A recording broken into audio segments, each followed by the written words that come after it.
It's so funny. I was actually talking to some people yesterday from Kansas City who were at the race. They were in the front row. They were like walking along the grandstands, and they said, we felt the heat off of that explosion all the way over on the front stretch.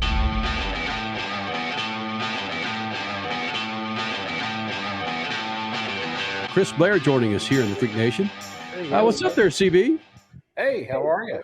I'm all right, man. I don't know if you saw the tease in our Facebook and YouTube tease that you're returning from your seaside French villa to join us here in the Freak Nation. Is that right? It was actually South Long Beach is what it was. Not France. It was Mexico. First time since 2004, I was on a vacation that didn't involve race cars. So, it was kind of funny. My girlfriend Kelly said, listen, I'm just going to book it. You're just going to show up and you're going to go, and that's it. And so I was I'm usually a control freak, as you may know. So I was on a real vacation. I didn't know what to do with myself for 7 days. So it was kind of interesting. Your first time? Wait a minute, Crash. Not even drifting, Chris? What do you mean? No, it's like, I missed this last day of Formula Drift. I actually missed a race, which, that usually doesn't happen. And went on a vacation. So, wow. Something going on here, guys. I don't know what it is, but yeah. Well, August 20th, you've got IndyCar under the lights there at WWT Raceway. We'll be a part of that big old thing. And you always talk about ticket sales for this IndyCar race do quite well there at the track. Given what you've seen, well, I don't know what you've seen. You've been on vacation for like 2 or 3 months since the NASCAR race. Yeah. Given what you've seen with IndyCar, does this bode well for your race coming up in 20 days? Well, I mean, everything. There seems like there's some pretty good momentum going just overall with everything that's happening here recently, and seeing the crowds at Indy. There's just a lot of, especially today after what has been a challenge for that track, and Doug's doing an incredible job up there. But it seems like to me things are coming back. Everybody's rebounding, and I'm pretty excited about our race. And for us, we're always trying to do more and add more, make our event a little bit bigger and better. And we have the Silver Crown cars finally on IndyCar weekend. That's got a lot of interest. Our close proximity to Indianapolis. A lot of folks like to drive over and hit that show. So I think it's going to be a good show. Ticket sales are strong, and we're riding a pretty strong wave. We got a lot of attention because of our NASCAR race 2 months ago, and it just seems to keep on carrying. And our NHRA race is way up. And you're talking about NHRA and. I don't know what's happening, but we're up 10% on NHRA sales. And I'm like, I haven't even done anything and we're up. I don't even know what's going on there. So that's exciting news. So we're pretty happy. Good. That's refreshing to hear. That seems to be a demographic that kind of sells itself. I mean, it's just raw power. And you see guys, well, when parity happens, like Tony Schumacher winning today, he hasn't done that in a while. When parity starts to come in, it helps the sport and it just sells itself. Yeah, and that's one of the great things about it. Used to with the NHRA, you pretty much knew who was going to win each week. Yeah. It was going to be one or two guys. Right now, with the way things are going, you never know who's going to be there. So that it's fantastic to see. Young guys, old guys. It's a great time. Now, I'm a little bit concerned about some of those numbers you were talking about earlier on the funny car side of things. But with our location close to Indy, central part of the U.S., we can usually attract quite a few teams. So I think we'll be in good shape. Oh, that's true, because most of the teams are based out of the Brownsburg west side of Indianapolis. Yeah, absolutely. An American racing icon, Jimmy Johnson, is coming to Worldwide Technology Raceway on August 19th and 20th. He's chasing history and his first NTT Data IndyCar Series win. Get your tickets now at WWTRaceway.com. All right, with this IndyCar race coming up, I just got to say, today I sold a ticket for you. It was kind of cool. Yeah, because someone asked when's the next IndyCar race that I'm going to, and I said, actually, well, Kenny will be in Nashville next weekend, but I'm going to be at St. Louis. And they said, what? Well, if you're going to St. Louis, I'm going to St. Louis. Oh, baby. Oh, yes. Give me that commission on one ticket. Wow. Okay. No, it's all good. But yeah, there was. I was talking about a vibe that was going on yesterday, and it's just. I think you nailed it when you said everybody's just loving getting back to normal. And is that the vibe that you're getting, like from your NASCAR weekend and from what you saw maybe from Indy today and some other races that throughout this summer, Road America with NASCAR earlier, that people are just they're like, I don't care. Just get me out of the house and let me just enjoy something like a good sport outside in my grandstand seats on the grass and just chill. I think one thing is people who were taking a lot of things for granted are finally starting to appreciate what they have. That opportunity to get out and go to the races when, for 2 years in a lot of areas, you just didn't have that opportunity. I feel really bad for the guys up in Seattle because, they were 3 years without a race. That's such a great area. I was NHRA division director up there for a few years, so I have a lot of friends up there. And for the weather to hit them like it did, that's unfortunate because I think they were going to be on track to have a huge crowd. But, again, in some of the other areas, the races are going well. People want to get out. It's there for the longest time. It was so convenient to sit at home and sit on your couch and watch it on the big screen. And a lot of people are just remembering what it's like to get out there and go to the races again. And one of the things we have to do, you're talking about, what tracks are doing and promoters are doing. I think everybody kind of got a little bit of a wake up call too. You can't just take your fans for granted. So you got to give them more. You got to entertain them. You got to make them feel special when they're there. That's one of the things we're all working on. Chris Blair is the general manager of Worldwide Technology Raceway. He likes drifting. That's why he's my buddy. I love the guy. But as a general manager, I'm going to ask you a critical question here. As a general manager, I think one of the problems the NHRA has is that it's too busy promoting the technology of drag racing and 300 miles an hour and under 4 seconds. But they have some of the best personality drivers in all of motor racing, I think, across the board in all their categories. Would you like to see them promote the drivers? You think that'll sell tickets more than 300 miles an hour in less than 4 seconds? Well, one of the things that we always try to do here in our market, and it's very convenient for us because Indianapolis is just 3 hours away and we can get guys down here from Brownsburg, but we promote the drivers. One of our advanced media tours are always strong, and the things we do. Antron Brown is down here 2 or 3 times a year when he's racing junior dragsters with his kids, and we always try to tag in and do a lot of things with him because he's one of the greatest personalities out there. Ron Capps, anytime you need anything from Ron, he's willing to step up and do it, and his personality really works, especially when you're trying to connect sponsors. And just if I can get John Force on one radio show, it's usually runaway success. One of the top radio shows here, morning shows here in town, we had John on there, and it's supposed to have been a 10-minute segment one time. I think they kept him on for an hour, and they didn't want to get rid of him. They didn't want him to leave, and we had to get him to another station. So personalities are the key to it. And that's one of the things I was telling some friends of mine the other day. The last 3 NHRA drag races that I've attended away from here at Worldwide Technology Raceway, I never made it out to actually watch a car go down the track because I was visiting with all the different people in the pit area. The personalities in the pits are absolutely unbelievable.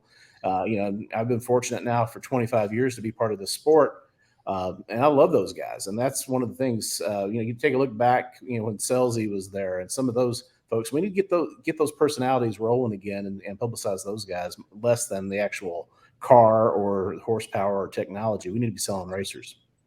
Why I like you, Chris, because you agree with me. Damn. I learned that a long time ago. You get it off a long time ago. Yeah. That's my man, So drifting, we don't ever talk about drifting here in the Freak Nation, but let's you and I have this conversation real quick. Oh, that's something that survived, I think, Jim Lau and Ryan Sage to launch something like nobody knows about it and survive 2 worldwide recessions and have success. Their personality in the drivers, that's what they're promoting, isn't it? Doesn't that support what we just said? Well, that's one of the funny things when I've been promoting drift racing, drift events, first with D1 and then Formula Drift now since 2004. And so I've been around it from the very beginning. And it's funny just to watch the interactions with the drivers and the fans. Most sports, they're not going to take a 2-hour intermission in the middle of a show and keep fans. And I remember when I was at Vegas one time, I tried, I told Andy, Luke, and Ryan and Jim, I said, guys, this is a terrible concept because you're not entertaining the fans the whole time. So I booked in a bunch of stuff on the drag strip, had jet cars and monster trucks and all this. and no one went to the grandstand to watch it. All the people were in the pit area because they wanted to see Von Gittin, and now you've got personalities like Adam LZ and some of those guys. The personalities and the way they interact with their fans, they all appreciate their fans. And that's one of the things. A lot of these drivers you're talking about who are struggling for sponsorship in some other areas, they need to be looking at that, because when you go to a Formula Drift event, if you just hang around over the course of the weekend, before it's over with, you're going to have that personal connection where a driver, where he's going to know you before it's over with. It's some of the great people out there. Even more than that, these guys know how to rake in the social media aspect of it. They could hold seminars for practically every other driver in every other form of motorsport. Yeah, Adam LZ is probably the best example. You take a look at his merchandise sales, and the reason I know is because half of his stuff is hanging on a wall in another room here from my kid, who blows most of his money on Adam LZ stuff. But that's it's all the social media content, digital content. They know how to capture the videos and get it out there and connect with people, and they're those wow type personalities. Much like a Kim Block with what he was doing with his videos, it developed an audience so that when we bring them into St. Louis, we're in the middle of the country. You would think that we would be the farthest place away from there ever being a drift following, and we have huge crowds there at the track, and it keeps growing each and every year. And it's great to be able to host them. We always talk about we're the only track to host NHRA, IndyCar, NASCAR. We are very proud of the fact that we also host Formula Drift as well. Chris All Blair, right. Crasher. Well, we're talking personalities, so I have to get this in here. Yeah. Personalities, 2 questions. Are the lack of promoting personalities why IndyCar's ratings are going down? And is personality an issue that's holding Kyle Busch back from his next contract? Can I do a no comment on both, please? Nice job, Crash. Yeah. There's no way I can answer either one of those without getting in serious trouble. Okay. I've got really good friends over there at Kyle Busch Motorsports, so I'm not touching that one with the 10 people. But I have to deal with these folks from IndyCar for the next 3 weeks. I know. Race, and there's a lot of times I kind of push some buttons over there anyhow. I got Come on, Gossage would go after it. Blair, come on. Yeah, well, no. He's out of a job, too. I got a house payment to make, so, I got to watch this. Hey, I would just say, though, I've been frustrated this year with, Crasher. I'm an IndyCar why nut. are you on that road? He's No. not going to answer it. No. And he doesn't have to. I'm just saying my piece. I've been very frustrated this year, and I've had some conversations with people that have been a little bit eye-opening and shocking that I want more personalities. This series was going places a couple of years ago, talking about the IndyCar series, and this year has just been flat. So that's why we need St. Louis, is where I'm going with this. And we need to get the drivers promoted and up on stage and doing crazy things and tortilla slap challenges. And, it's all WWTR.